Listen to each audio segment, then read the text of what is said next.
Hey, good morning, everyone.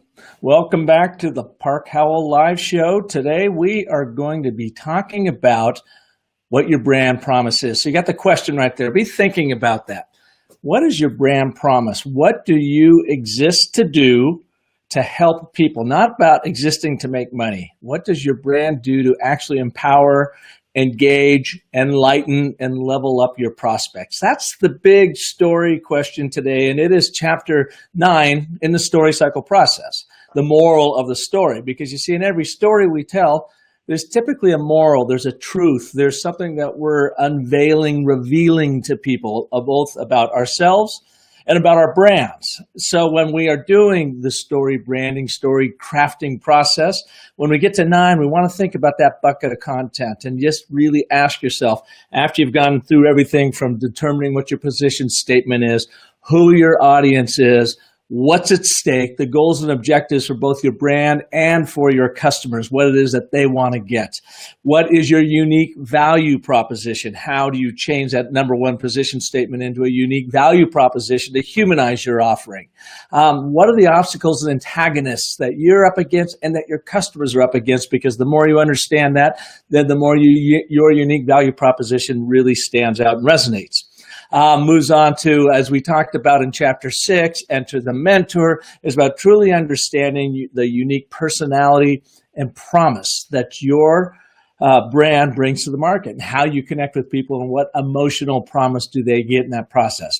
Last couple of weeks, we talked about the journey, brand awareness, brand adoption, brand appreciation, and which stories do you tell to connect with your audiences at each one of those levels.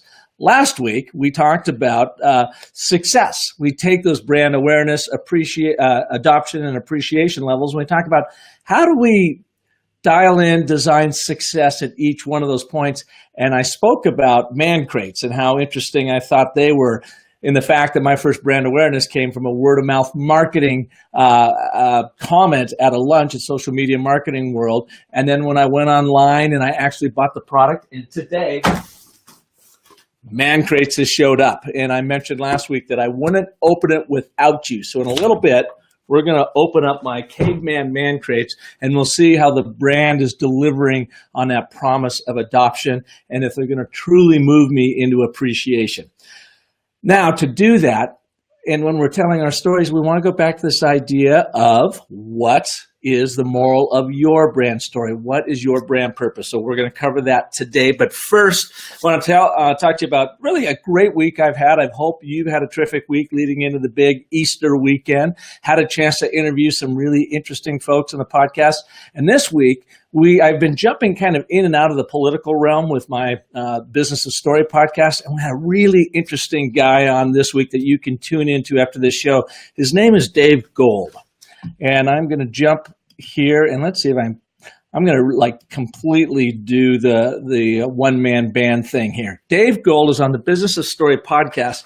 And I first found out about Dave from my buddy, Randy Olson. And this is an article that you should read. In fact, if I'm really going to multitask on you, this is what got me very interested about Dave Gold. First and foremost, live comments. Can I really pull this off?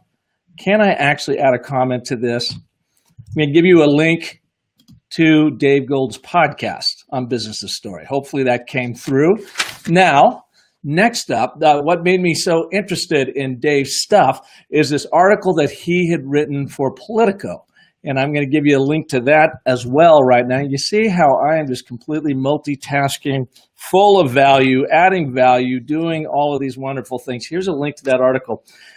The title is Data-Driven Campaigns Are Killing the Democratic Party. And Dave has been in the marketing world, especially working with the Democrats in direct mail marketing for many, many years. And he's worked with some of the top senators and the top leaders that you're aware of. And what he's talking about is how the Democratic Party has lost their way because they are so data-driven focused that they've forgotten the narrative, they've forgotten the story. So we have kind of a tale of woe of the Democrats. But what you can do to avoid that happening to you and your company when it gets down to, data driving everything. Remember, you want to turn that data into drama. You want to understand what is the actual human impact you're having out there in the world. And this is a great show to listen to. Dave Gold on Business' Story this week. Also, coming up on Sunday, not to throw too much at you, but again, I'm just trying to pack the show full of value. We have an amazing podcast, 3 guests that I recorded at Social Media Marketing World.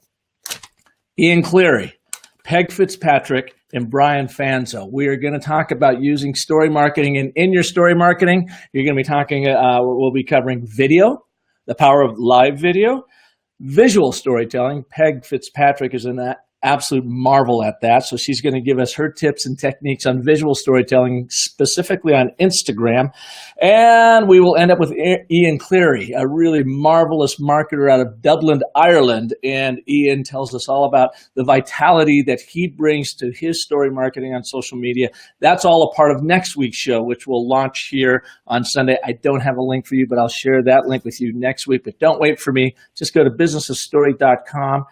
and you can learn all about them. Now, next up, you are aware of my DIY workbook, right? A lot of you have downloaded this and you're working with it. Well, I've got a DIY workbook challenge for you. Here's what I like to do. Send me a note to park@businessofstory.com. Tell me what your biggest brand story challenge is. What is it that you're having to fight? Is it that you got your business model dialed in, but you don't have your brand story dialed in, and therefore you don't have your people all pulling in the same direction? Are you having so much success out there, the competition is showing up, and you don't have your brand differentiated in the market enough to retain your leadership position? Or maybe you're looking for financing, and you got bankers, investors showing up, and they're asking, what's your story, and you don't know what it is. Maybe you're just a startup, just trying to get things going. You could be a solopreneur. You could be an international company. Either way, this process works just the same. So what I'm going to do is work your story live on the Business of Story podcast. And here's the challenge. Send me a note to park@businessofstory.com. Tell me what your greatest challenge is. I'm going to pick up to 3 of you in this first round. I will send you the book for free. Then I'm going to ask you to fill it out, send it back to me so I can get my head wrapped around what you've got going on in your life. And then I'm going to get you on the recording, and we're going to sit down and work your brand story live for the whole world to hear. I guarantee you within 60 minutes, we will be able to get dialed in your number 1 position in the marketplace, your unique value proposition, the promise and personality in which you talk about your company and how you make that as consistent as possible on all of your channels. And we will dial in your brand purpose, which we're going to be talking about today. So if you want to play along, get your free book, shoot me a note, park@businessofstory.com. Tell me what your biggest brand story heartache is. I'll pick up to 3 of you, and we will then start working that for you. All right. So how are things going out there? Where are we here? Hi, Lisa. Thanks for joining. Stephanie, great to have you on board. Rita, one of my wonderful, wonderful students out of the Executive Masters for Sustainability Leadership Program at ASU. Thanks for being here. By the way, Rita had a special treat yesterday. Every week in our class, we get to bring on really important guests. They do a webinar for our executives that are all around the world that take part in our class. Yesterday, we had a gentleman by the name of John Hofmeister. John Hofmeister was a former president of Shell Oil and now is doing amazing things around the world with sustainability, renewable energy, and whatever. And he addressed our class for 1 hour, including an incredible Q&A session where they got to talk directly with John and understand what does leadership truly mean, especially in the face of the chaos that is happening in the world around us today. So, Rita, really glad to have you here. This, I think, might be a tough show to follow after having John on, but great to have you here. All right, let's keep moving right along today. Oh, before we jump in, I did promise I'm going to open the caveman box. So here it is. Let's take a look and see what we got. If I open up here, it's going to be bouncing all around. So pull the package open. And remember, this is a product, this is a brand that I heard all about, first word of mouth marketing, went on their website, really a fun website at Man Crates. Spoke with Molly and their customer service, who was just an absolute delight. Molly was even kind enough to knock off the shipping for my thing because she heard what I was doing with it. And so here I am. So it opens up. It has a really fun box to it. It's different. It looks like it's printed to look very worn and torn. Again, playing up the Man Crates ethic, ethos of the brand. Fragile, established 2012. All right. Oh, the warning says contains awesome. May cause excitement, frustration, anger, extreme joy, ridicule, uncontrollable laughter, and intense high fives. Proceed with reckless abandon. That's exactly what I'm going to do. So as promised, I got my little Man Crate crowbar. It's a beautiful little thing. I don't know what I'll use it for after this, but we're in the process of a move, so I think I can figure this out somewhere. At least one person out of 7.4 billion things, you are great. At least one person out of 7.4 billion thinks you are great. Okay, so that means the gift has come in. You are probably more. So here you go. And without further ado, let's open up the crates. As promised, it comes in a nice little wood crate. Got Man Crates printed on it, and I am supposed to take the crowbar now and pop this thing open. And again, I would do it up here, otherwise you would be getting it bounced all over the place. Now, this might actually take more work than I had anticipated, but let's go for it. All right. Am I going to need I might need, see, I didn't even practice this. This is absolutely live TV. I don't think I can do this. Maybe it's harder than I thought. I might have to come back to the next show and figure this out. There we go.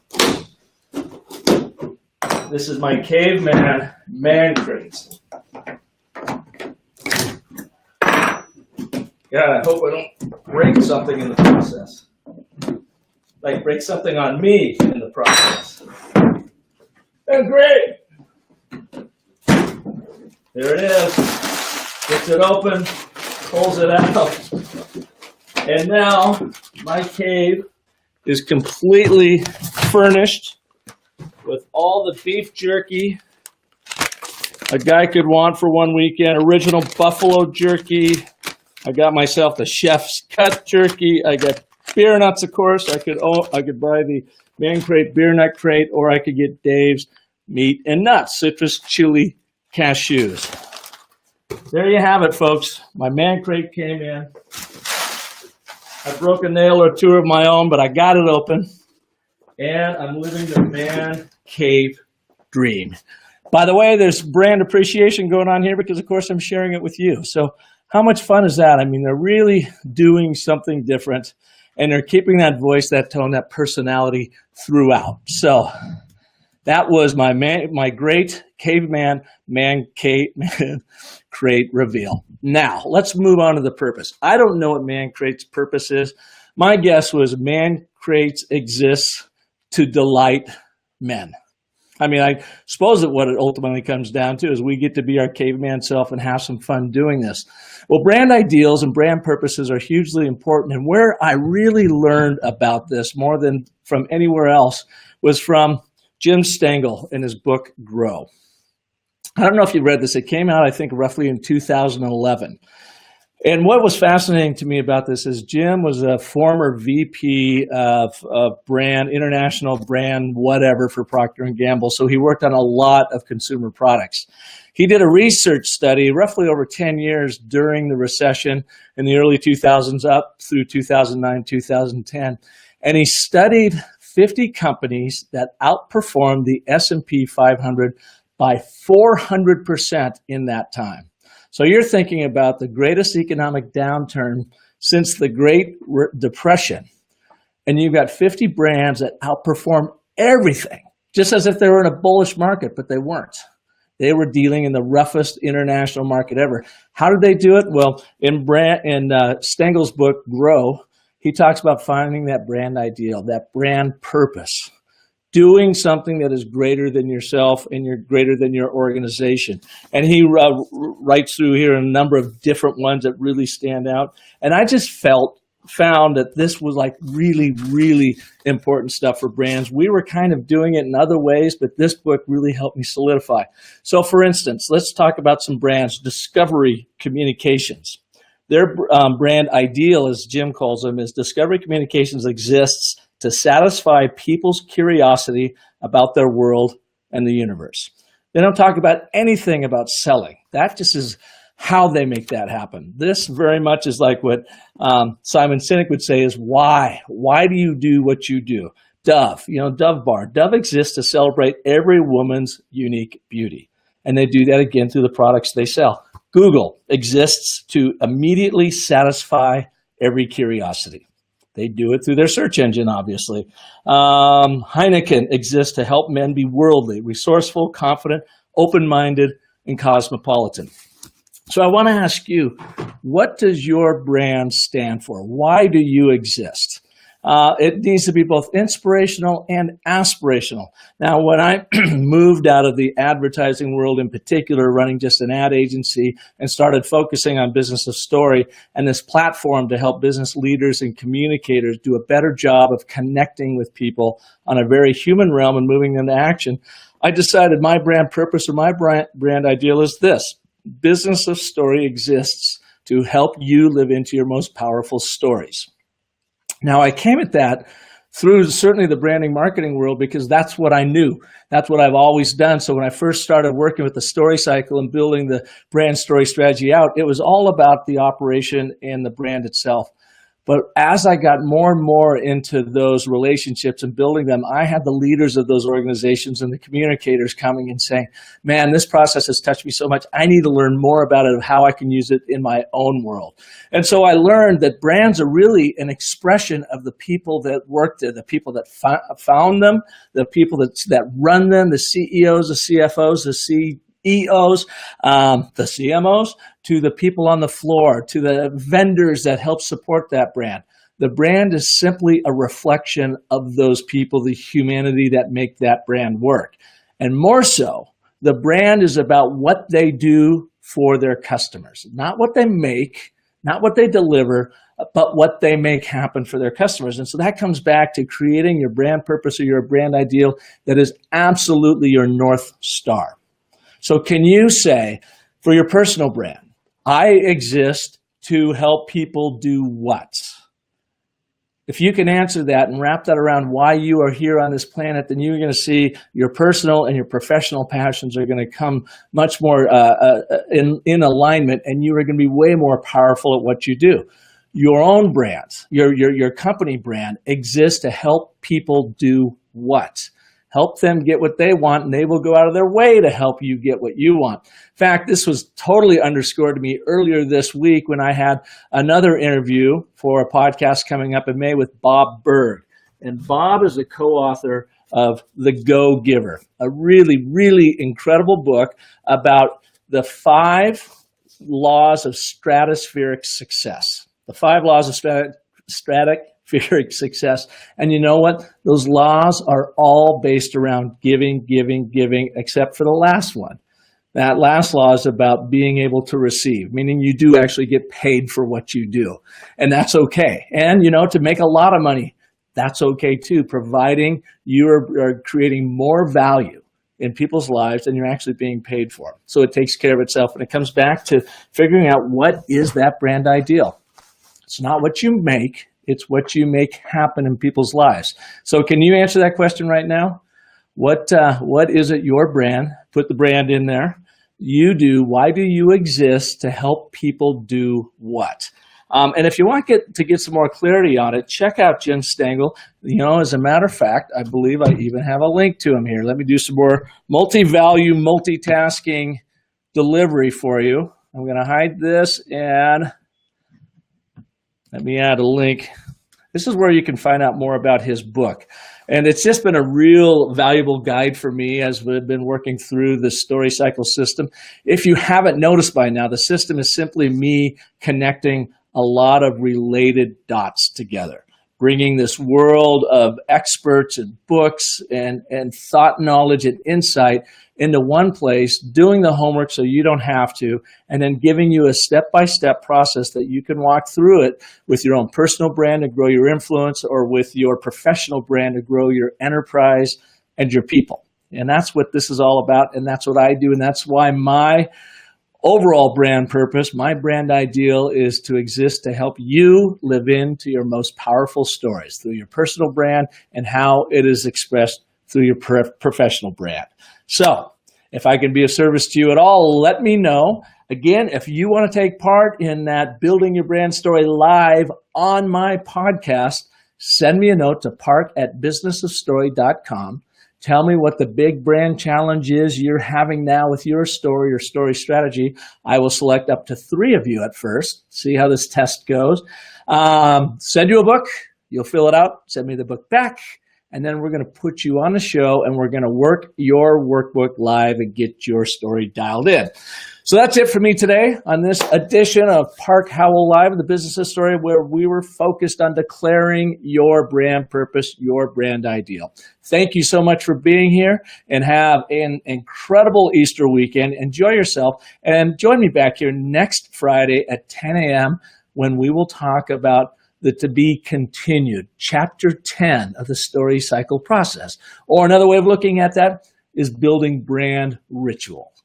How do you keep people coming back for more and getting them to go from brand appreciation to brand evangelism? And when you're doing that, by the way, you are handing your story off to them.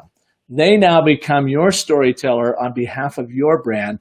You get to be the story creator. Just like our good friends over at Man Crates. They created a story that now I'm sharing with the world, so I'm their story. And if you're in the hood, come on by. We'll share some chef's cut beef jerky. Real steak jerky for the man in you. All right. Thanks all. Have a great weekend. See you next week.